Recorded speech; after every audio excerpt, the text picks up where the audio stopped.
오늘은 주일이지만 동시에 대한민국의 어린이날입니다.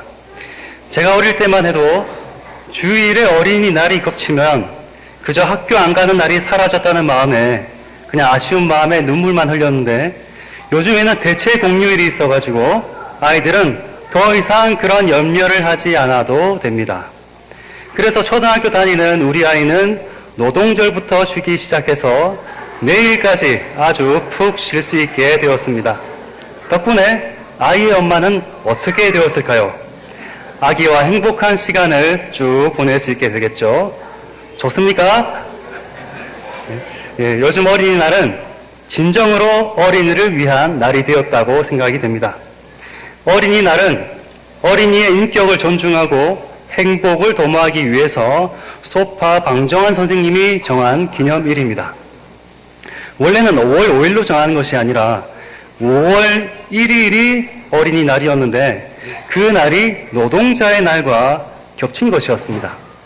그래서 1928년부터는 5월 첫째 주 일요일로 하자고 결정을 했었는데요. 일제시대의 탄압으로 지켜지지 않고 있다가 해방 이후에 다시 어린이날을 지키자고 했고, 1946년 5월 첫째 일요일에 다시 만들었는데 그때가 바로 5월 5일이었습니다. 그 이후로 5월 5일에 어린이날을 지켜온 것입니다. 오늘도 주일인 일요일이니 어떻게 보면 5월 첫째 주이고 원래 지정한 의미의 어린이날을 지킨다고 할 수가 있을 것 같습니다. 자, 어린이는, 여기 있는 어린이들은 바로 어떤 의미냐면 어리신이라는 뜻입니다. 한인격체로서 존귀한 자라는 뜻입니다. 그래서 이제 앞으로는 과거처럼 어린이가 무시되어서는 안 됩니다. 어린이라는 단어가 있기 전에는 아이들, 애들, 심지어 계집애라고 불렀다고 합니다. 조선의 인권운동이 일어나면서 어린이 인권이 신장이 되어가는 것입니다. 그래서 아이들을 존귀하게 부르는 호칭을 만든 것입니다. 그런데 오늘날의 어린이들은 가족 해체의 가장 큰 피해자이며 공부하는 기계로 취급을 받기 시작했습니다. 뿐만 아니라 부모들이 이루지 못한 꿈을 채우는, 옛날 말로 하면은 꼭두각시 인형, 요즘 말로 하면 아바타가 되어가고 있습니다. 어린이는 중요한 존재입니다. 우리가 어린이를 무시하면 예수님께서는 분노하십니다. 마가복음 10장 13절 14절 말씀을 제가 봉독하겠습니다. 사람들이 예수께서 만져주심을 바라고 어린아이들을 데리고 오매 제자들이 꾸짖거늘 예수께서 보시고 노하시어 이르시되 어린아이들이 내게 오는 것을 용납하고 금하지 말라. 하나님의 나라가 이런 자의 것이니라. 여러분 상상이 되십니까? 예수님께서 화를 내시면서 뭐라고 하셨는데 그 이유가 제자들이 아이들을 무시하고 예수님께 못 오게 한 것 때문입니다. 예수님은 어린이들을 아주 귀하게 여기셨습니다. 마가복음 18장 5절을 제가 봉독하겠습니다. 또 누구든지 내 이름으로 이런 어린아이 하나를 영접하면 곧 나를 영접함이니 누구든지 나를 믿는 이 작은 자 중에 하나를 실족하게 하면, 여기 작은 자들 있죠? 이 작은 자들을 실족하게 하면 차라리 연자 맷돌이 그 목에 달려서 깊은 바다에 빠뜨려지는 것이 나으니라. 이런 말씀이 있습니다. 자, 어린이들은 아주 말을 잘 듣습니다. 지금 바로 앉아서 조용히 하라고 하면 지금 바로 앉아서 조용히 할 겁니다. 예. 그런 아이들을 가르칠 때는 정말 잘 가르쳐야 한다는 그러한 말씀입니다. 또한 예수님께서는 어린이를 축복하셨습니다. 마가복음 10장 13절 16절을 제가 봉독하겠습니다. 사람들이 예수께서 만져주심을 바라고 어린아이들을 데리고 오매 제자들이 꾸짖거늘 예수께서 보시고 노하시어 이르시되 어린아이들이 내게 오는 것을 용납하고 금하지 말라. 하나님의 나라가 이런 자의 것이니라. 내가 진실로 너희에게 이르노니 누구든지 하나님의 나라를 어린아이와 같이 받들지 않는 자는 결탄코 그곳에 들어가지 못하리라 하시고, 어린아이들을 안고 그들 위에 안수하시고 축복하시니라. 자, 그러면 사랑하는 여러분, 어린이날을 맞아 어린이는 무엇을 먹고 사는지 알아보고 어린이들에게 최고의 어린이날 선물을 줄 수 있게 되기를 바랍니다. 첫째로, 어린이는 다음 세대의 희망이며 열쇠입니다. 어린이는 희망입니다. 어린이가 있다는 것은 미래가 있다는 것입니다. 가족, 교회, 나라의 미래가 누구에게 있다고요? 예, 어린이에게 있다는 것입니다. 뿐만 아니라 어린이는 하나님 나라의 미래이기도 합니다. 예수님은 하나님의 나라가 어린아이의 것이라고 말씀하셨습니다. 마가복음 10장 14절에 어린아이들의 내게 오는 것을 용납하고 금하지 말라. 하나님의 나라가 이런 자의 것이니라. 어린이가 있다는 것은 희망이 있다는 것입니다. 어린이가 많다는 것은 희망이 넘친다는 것입니다. 여기 어린이들 많이 왔는데 우리가 얼마나 축복받은지 감사할 일이라는 것입니다. 모세의 어머니 요게벳이 끝까지 모세를 살리고 키움으로써 모세라는 하나님의 사람이 세워졌습니다. 이스라엘 백성의 희망이 되었습니다. 과연 지금 우리나라에 희망이 넘치고 있을까요? 우리는 내일의 희망을 잘 키우고 있습니까? 학자들의 연구에 의하면 지금처럼 결혼과 출산을 안 하려고 하면 대한민국의 2065년의 인구는 지금의 절반으로 줄어들고 2305년이 되면 불과 우리나라의 인구수가 5만 7천 명밖에 안 될 것이라고 예측하고 있습니다. 그런 수치가 반드시 진실을 의미한다고 말할 수는 없겠지만 저출산 문화의 경각심을 주기에는 아주 충분한 연구라고 보입니다. 물론 그렇다고 해서 나라의 존폐가 인구수에 결정되는 것은 아닙니다. 다만 인구가 많든 적든 제대로 된 교육을 배우고 건전한 문화와 사회를 유지할 수 있는 국민들이 나라를 세우기도 하고 망하기도 하는 것이죠. 따라서 인구수보다 중요한 것은 다음 세대에 큰 관심을 가지고 좋은 문화와 교육을 물려주려는 노력을 아끼지 않아야 한다는 것입니다. 사실 문화가 발달이 조금 덜 된 곳일수록 자녀를 많이 낳는 경우가 많다고 합니다. 꼭 후진국이 아니더라도 이슬람권 사람들을 보면 일부 다처제를 유지하면서까지 많은 자녀들을 지금 낳고 있습니다. 물론 그렇다 하더라도 인구수가 적다고 해서 다수의 나라에 반드시 밀린다는 것은 아닙니다. 예를 들면 이스라엘이 그렇죠. 다수의 이슬람권 나라에 둘러싸여 있지만 특별히 이스라엘이 밀리지는 않아 보입니다. 그러나 또 그렇다고 해서 인구수를 무시할 수는 없다는 것입니다. 중국의 크리스찬이 몇 %인지 아십니까? 제가 본 바로는 5% 남짓 된다고 합니다. 그런데 그 5%가 몇 명인지 아십니까? 그 5%가 무려 6천만 명입니다. 중국 크리스찬 숫자가 대한민국 인구만큼 많다는 것입니다. 여러분, 그러니까 아시겠죠? 요즘 전도가 안 된다 하는데 그러면 어떻게 하면 된다? 자녀를 많이 낳으면 된다는 것입니다. 여러분, 어린이가 행복한 나라, 어린이가 꿈을 키우는 나라를 만듭시다. 이것이 부모 세대의 사명입니다. 어린이의 꿈이 커갈수록 나라의 희망도 커가는 것입니다. 둘째로 어린이는 사랑을 먹고 삽니다. 어떤 학자가 한 말 중에 문제 아동이란 절대로 없다. 다만 문제 있는 부모가 있을 뿐이다. 라는 말이 있습니다. 그러니까 그 말에 따르면 문제 있는 부모 때문에 문제 아동이 생기는 것이지 부모가 문제가 없다면 자녀가 문제 아동이 될 수가 없다는 것입니다. 문제 있는 부모는 사랑할 줄 모르는 부모입니다. 많은 부모들이 자녀를 사랑할 줄을 모릅니다. 과잉보호나 물질만 갖다 주는 것이나 유산만 만들어 주려는 것은 사랑이 아닙니다. 더욱이 방임으로 키우는 것도 더더욱 사랑이 아닙니다. 제가 어릴 때 감명받았던 노래가 있는데 한번 불러드리겠습니다.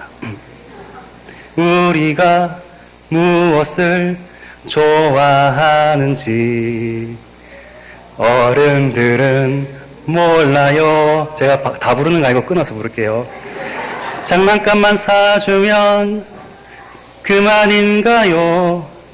예쁜 옷만 입혀주면 그만인가요? 조금 낮춰서 어른들은 몰라요.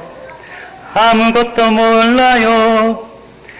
마음이 아파서 그러는 건데 제 마음이 좀 아프려고 하는데 네. 언제나 혼자이고 외로운 우리들을 따뜻하게 감싸주세요. 그 다음 뭔지 아세요? 사랑해 주세요.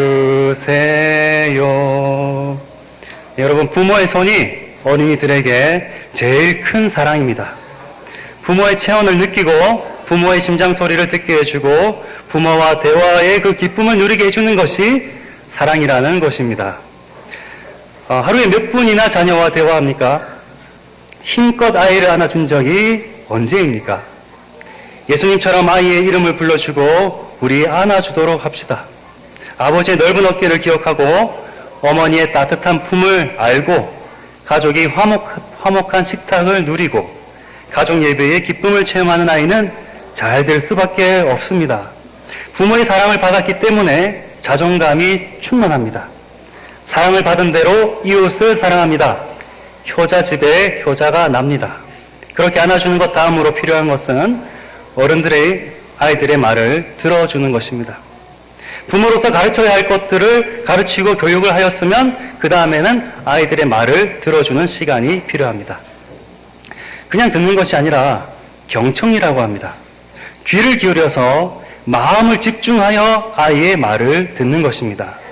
그 경청하고 있을 때에 아이가 말을 하고 있으면 고치고 그 말을 고쳐주고 싶어도 절대로 중간에 그 말을 끊지 말고 끝까지 다 들어주는 것이 중요합니다.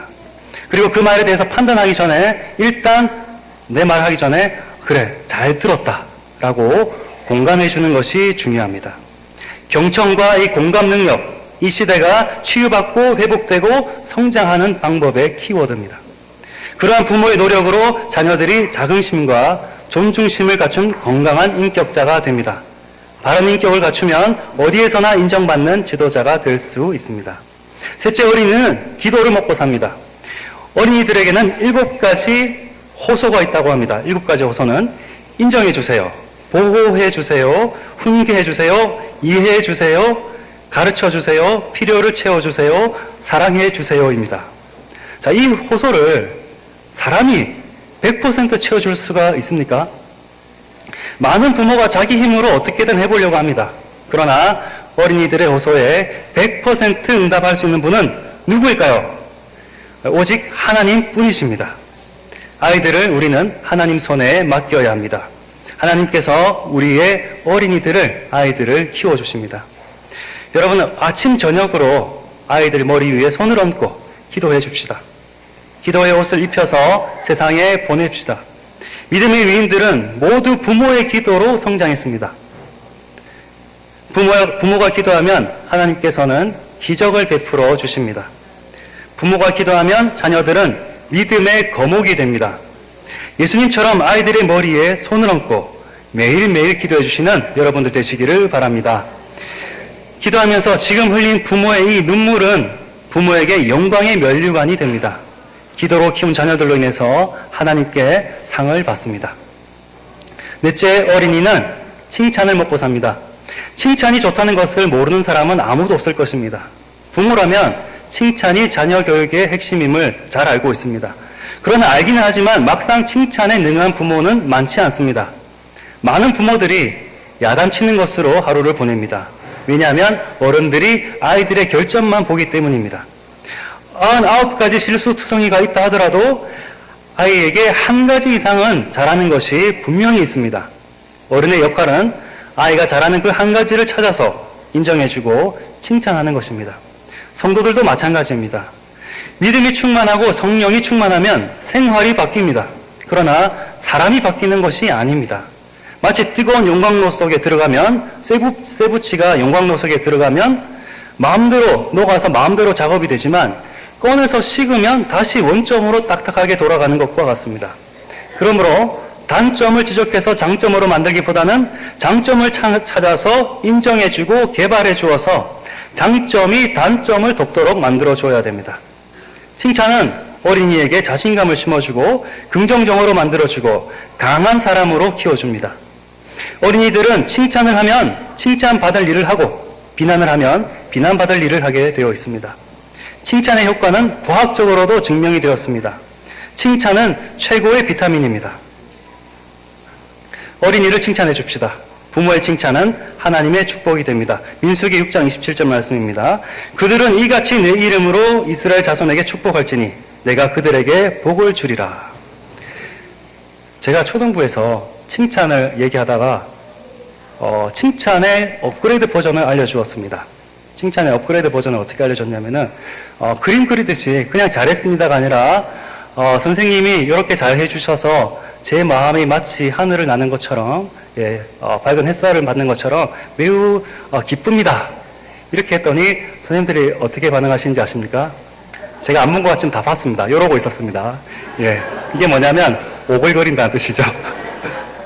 그런데 왜냐하면 제가 볼 때는 칭찬을 많이 안 들어봐서 그런 것 같아요. 여러분 칭찬을 많이 하는 여러분 되시기를 바랍니다. 자, 다섯째, 어린이는 훈계도 먹어야 한다. 하나님의 사랑이 온전한 것은 공의가 있기 때문입니다. 부모도 자녀를 사랑만 해서는 안 됩니다.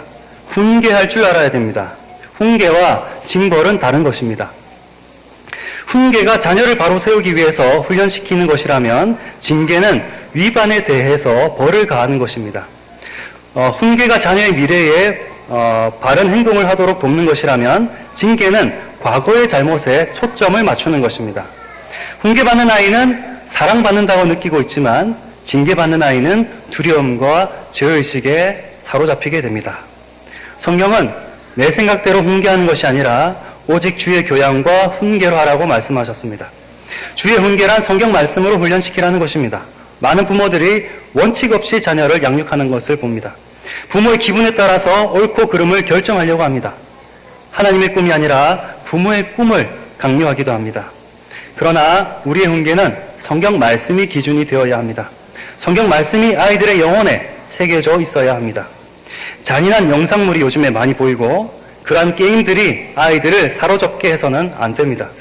어린이들은 본대로 따라하기 때문입니다. 잘못이란 생각도 하지 못합니다. 그래서 우리는 어린이들에게 성경 말씀을 가르쳐주고 하나님의 그 기준을 바로 세울 수 있도록 가르쳐야 합니다. 성경은 신명기 6장 7절에 이렇게 말씀합니다. 내 자녀에게 부지런히 가르치며 집에 앉았을 때든지 길에 행할 때든지 누웠을 때든지 일어날 때든지 이 말씀을 강론할 것이며 라고 말씀하셨습니다. 성경 말씀으로 훈계할 때 어린이들이 형통하게 됩니다. 성경 말씀으로 양육할 때에 어린이들이 온전케 됩니다. 어린이는 우리의 희망이고 나라의 미래이며 하나님이 주신 기업입니다. 어린이가 넘치는 가정, 어린이가 또 많은 나라, 어린이가 말씀으로 양육되는 교회, 어린이가 행복한 나라를 만드는 우리 모두가 됩시다. 그곳이 천국입니다. 어린이들과 함께 천국을 세워가는 모두가 되시기를 축복합니다. 기도하겠습니다. 사랑이 많으신 아버지 하나님,